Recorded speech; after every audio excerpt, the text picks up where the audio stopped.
ముందుగా దిలీప్ గారు మీరు చెప్పండి. బీఆర్ఎస్ పార్టీని మీరు చాలా దగ్గర నుంచి చూశారు. మిగిలిన అందరు నాయకులు వాళ్ళంతా మీరు అసలు కేసీఆర్ అంతరంగికుడు కూడా.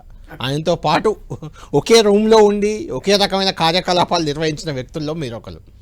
ఏంటి ఇప్పుడు బీఆర్ఎస్ని చూస్తే మీకు ఏమనిపిస్తుంది? ఎందుకంటే కాంగ్రెస్ పార్టీ బీఆర్ఎస్ను నిర్మూలించడమే లక్ష్యంగా ఇప్పుడు పనిచేస్తుంది, కనిపిస్తుంది. అది కడియం శ్రీహరి, కేకే, దానం నాగేందర్, ఇలా ఎవరు వస్తే వాళ్ళని తీసుకుంటుంది పార్టీ నుంచి. రామ్మోహన్, బొంతు రామ్మోహన్ మొదటి నుంచి ఉన్న వ్యక్తి. ఇలాంటి వాళ్ళు కూడా వెళ్ళిపోతున్నారు. మూత శోభన్, శ్రీలత శోభన్ రెడ్డి. అంటే ఇలా మొత్తం బీఆర్ఎస్ని నిర్మూలించే ప్రయత్నాలు గతంలో కూడా బీఆర్ఎస్ని కానీ అప్పటి టీఆర్ఎస్ని కానీ చాలా జరిగాయి. అయినా పుంజుకుంది, మళ్ళీ లేచింది. మీకేమనిపిస్తుంది? ఇప్పుడు ఒక కాంగ్రెస్ నాయకుడిగా ఉన్నారు మీరు, బీఆర్ఎస్ పార్టీ పరిస్థితి ఏమంటారు?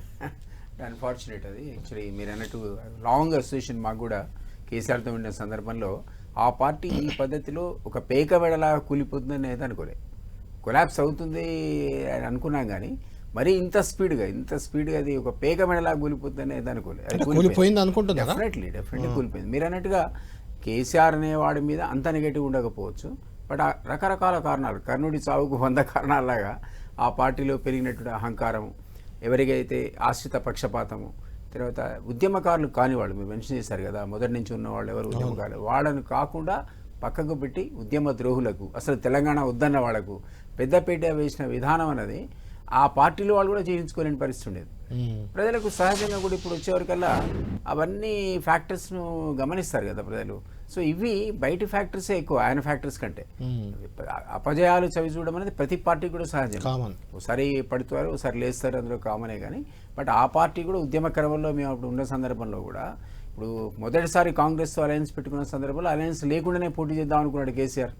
ఉద్యమ నేపథ్యంలో మీరు ఉన్నారు అప్పుడు యాక్టివ్గా. ఆ రోజుల్లో కూడా 45 సీట్లు ఇస్తే అందులో ఆయన 27 గెలిచాడు. మళ్ళా 26 సబ్జెక్ట్ కరెక్షన్. మళ్ళీ సెకండ్ టైం మహాకూటమిని కాంగ్రెస్ వదిలిపెట్టి టీడీపీతో అలయన్స్ పెట్టుకునే సందర్భంలో కూడా మళ్ళా 45 సీట్లు ఇస్తే మరి 10 గెలిచాడు ఆయన. అప్పుడు Rajasekhara Reddy, if you remember, అసెంబ్లీలో ఇదే ఈటల రాజేందర్ని ఎక్కడ తలకాయ పెట్టుకుంటామని ఎంత అవమానం చేసి 10 సీట్లు కూడా రాలేదు. నువ్వు తెలంగాణ ఉద్యమం గురించి నీ తలకాయ ఎక్కడ పెట్టుకుంటావు ముందు చెప్పని అసెంబ్లీలో అంటే మాలాంటి తెలంగాణ ఉద్యమకారులు బాధపడాలి. అప్పుడు కూడా తెలంగాణ ఉద్యమం అట్లా ఉంది, అంతర్లీనంగా అంత పవర్ఫుల్ గా లేస్తారు ప్రజలని ఎవరు కూడా అనుకోలే. సో ఇవన్నీ దాటుకుంటూ ఎందుకు చెప్తున్నాను, మీరు చాలా చూసారు. అంటే బీఆర్ఎస్ పని అయిపోయింది అని చాలా సందర్భాలు అనుకున్నాం. మీకు గుర్తుందో లేదో, కేసీఆర్ రాజీనామా చేశారు అధ్యక్ష పదవి. నేను చెప్పే 10 సీట్ సందర్భంలో రాజీనామా ఆడెత్తేసి ఇంట్లో పడుకున్నాడు. 1 వీక్ రాజీనామా చేశాడు.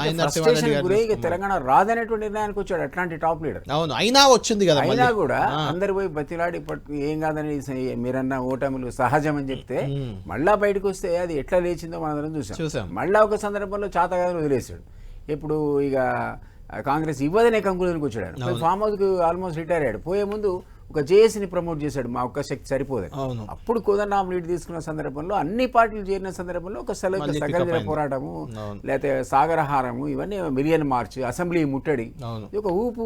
మళ్ళీ ఒకసారి తెలంగాణ దీక్ష కంటిన్యూషన్ లో ఒక దీక్ష ప్రకటన డిసెంబర్, ఇవన్నీ హిస్టారిక్ ఈవెంట్స్ అండి. నువ్వు ఏ పార్టీలో ఉన్నా కూడా కాదనలేనటువంటిది అవి ఒక హిస్టారిక్ సన్నివేశాలు. ఇవన్నీ కూడా చూసాం. ఆ పార్టీ కూడా ఇట్లా ఆటుపోట్లు ఎదుర్కొన్న తర్వాత అన్ఫార్చునేట్గా అధికారం వచ్చిన తర్వాత అధికారం అనేది ఆయనకు అన్ఫార్చునేట్గా అంటే నా ఉద్దేశం ఏంటంటే, ఫార్చునేట్లీ అధికారం అనేది ఏ విధమైన సమ్మేళనాలు కలిసినా సరే సకల జన పోరాటంతో తెలంగాణ వచ్చిన తర్వాత, అన్ఫార్చునేట్లీ ఎందుకంటే అన్ఫార్చునేట్లీ అధికారం వచ్చిన తర్వాత ఆయన తెలంగాణ ఆకాంక్షలను అదే పద్ధతిలో వరకు కొనసాగించాల్సిన అవసరం లేని పద్ధతిలో ఇతర పార్టీని డిమాలిష్ చేశాడు.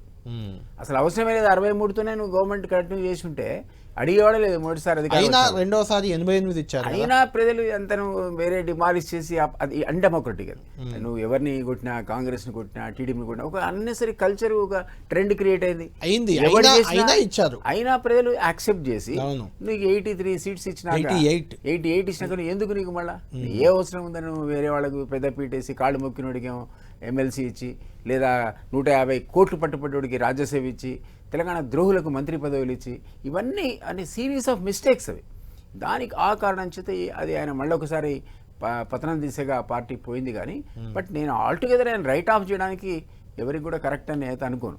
సహజంగా పొలిటికల్ గెలుపోవడంలో సాధారణమే. అంటే మీకు ఏమనిపిస్తుంది, మళ్ళీ బీఆర్ఎస్ పుంజుకునే అవకాశాలు లేవంటారా? నాట్ నో, ఎందుకంటే ఇప్పుడు మీరు చాలా మంది వలస పక్షులు వెళ్ళిపోయారు. అవును, చాలా మంది వలస పక్షులు ఇంకా లైన్ లో ఉన్నారు చాలా మంది. తీసుకుని ఎర్రళ్ళ శ్రీనివాస్ మరి లైన్ లో వస్తాడు కావచ్చు, ఉదయం నుంచి ఉన్నాడు పాపం. ఇంకా వెళ్ళిపోవడానికి కూడా లైన్ లో చాలా మంది ఉన్నారని ప్రచారం జరుగుతుంది. మీరే చెప్తున్నారు 25 మంది టచ్ లో ఉన్నారు. విజయరామరావు లాంటి సీనియర్ మోస్ట్ నాయకుడు కానీ చాలా మంది నాయకులు ఆ రోజు బీఆర్ఎస్ ను వదిలి వెళ్ళిపోవడానికి కారణం అందులో ఉన్న అవమానాలు కానీ, యంగర్ జనరేషన్ వచ్చి మా పట్ల ప్రవర్తించిన విధానం కానీ, యాంటీ తెలంగాణ స్టాండ్స్ కానీ కారణం.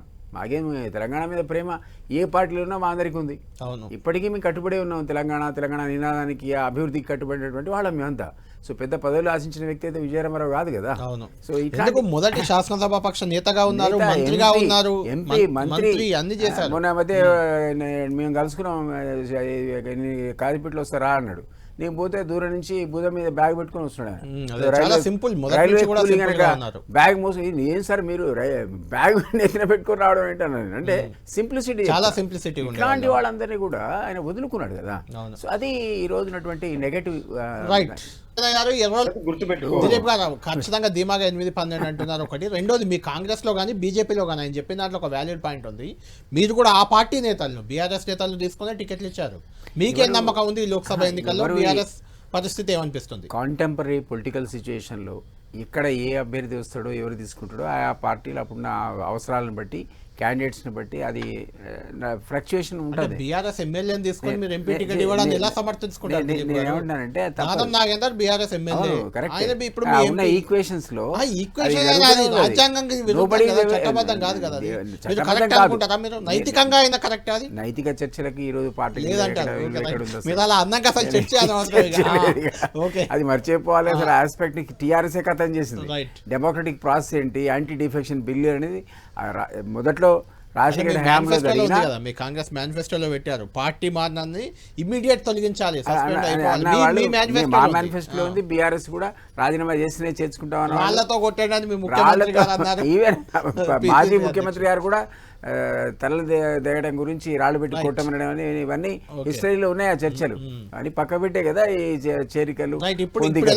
నేనేమంటానంటే బీఆర్ఎస్ ఒక్క సీటు గెలవడం కూడా ఇంపాసిబుల్ కాంటెంపరీ పొలిటికల్ సిచ్యుయేషన్. వాళ్ళు చేసిన మొదటి మిస్టేక్ తెలంగాణలో అధికారం రాగానే ఇది ఫక్తు రాజకీయ పార్టీని ప్రకటించడం తప్పు. పేరు మార్చడం, ఉద్యమ పార్టీని మార్చుకొని ఆయనే ప్రకటించుకోండి ఇది ఫక్తు రాజకీయ పార్టీ, నేనేమి మఠాలు నడపట్లేదు, ఇక రాజకీయం చేస్తాను. ఆ రాజకీయం చేస్తాను కదా మొత్తం డిమాలిష్ చేయడం మొదలుపెట్టాడు. ఎంత దెబ్బ కొట్టింది ఆ పార్టీ. ఒక్క నిమిషం తెలంగాణ సెంటిమెంట్ దెబ్బ కొట్టింది ఆ స్టేట్మెంట్. ఆ తర్వాత సరే రాజకీయం చేస్తే బంగారుపల్లిలో 10 ఏళ్ళు నీకు అప్పచెప్తే నువ్వు అద్భుతమైన పరిపాలన అందించుంటే, ఉద్యమ ఆకాంక్షలకు అనుగుణంగా కనుక ప్రభుత్వం నడుచుంటే ఈ రోజు డిబేటే ఉండేది కాదు. అంటే అధికారంలోనే కంటిన్యూ అయి ఉండేది. అది నువ్వు చేయలే, బీఆర్ఎస్ని ప్రకటించుకుంటేవి, అస్తిత్వాన్ని కోల్పోతే తెలంగాణ అంశాన్ని తీయాల్సిన అవసరం ఏంటి? మొదటి తప్పేమో ఫక్త్ రాజకీయ పార్టీగా ప్రకటించడం, రెండో తప్పు తెలంగాణ ప్రధాని తీసి బీఆర్ఎస్ఏ కన్వర్ట్ చేయడం, ఇంకోటి కుటుంబ పరిపాలన. ఇంతకుముందు విజయరామరావు చెప్పినట్టుగా ఇది ఉద్యమ పార్టీలో ఎవరు ఉద్యమ నేతలు ఉండాలి. అది మెర్రోళ్ళు శ్రీనివాస్ కావచ్చు, మరోళ్ళు కావచ్చు, చాలా మంది అక్కడ ఇంకా ఉన్నారు. ఆ లాయల్టీతో ఇంకా ఉన్నారు అక్కడ.